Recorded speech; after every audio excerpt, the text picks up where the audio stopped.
Un es arī pastaigāju pa Jomas ielu, kā dabā laikā Jomas iela bija pilna ar cilvēkiem, kafejnīcas, veikali, viss darbojas.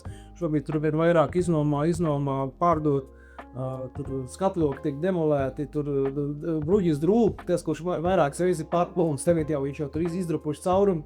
Ko darīt ar Jomas ielu? Kā viņu atdzīvināt? Tev ir tomēr tāds varbūt uzņēmēju un tāds arī administratīvs skatījums. Tas ir tas pats jautājums par saikni par pašvaldību un iedzīvotājiem, iedzīvotāju grupu, kas ir uzņēmēji. Viņiem jārunā, jāsaprot, kādas viņiem problēmas ikdienā ir, ko pašvaldība var darīt.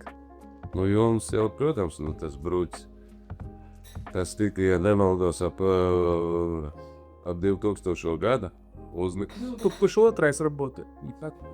Vienas tā ir laiks, kas atsveicināts. Atceros to laiks, kad tika pārakta visi Jomas jau, ko toreizējām domas priekšētājām pārmet visu uzņēmēju, jo visu vasar tika vienkārši sagrauta.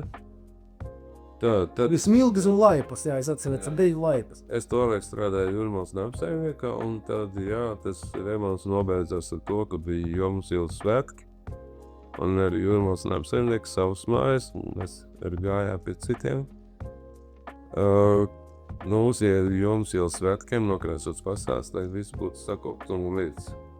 Mēs šī sadarbība. Tagad es neredzu šo sadarbību. Jā, un tālāk, zināms, ka arī šobrīd Jomas ielas svētki nemotiek vairākas gadus arī, būtībā notiek kaut kādas, skriešanas, krāsu skriešanas un spokošanās, māžošanās, bet Jomas ielas svētku tā līdzīgi, kad man arī bija tāds pat rīzē, ka magnēts braukt uz Jomas ielas svētkiem, man likās, tā būs interesanti, tur es labi pavadīšu dienu, ja.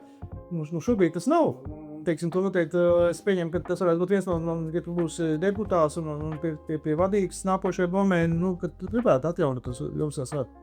Viena svētki ir palikuši, kurus es atjaunoju, tas ir sezonas atklāšanas svētki.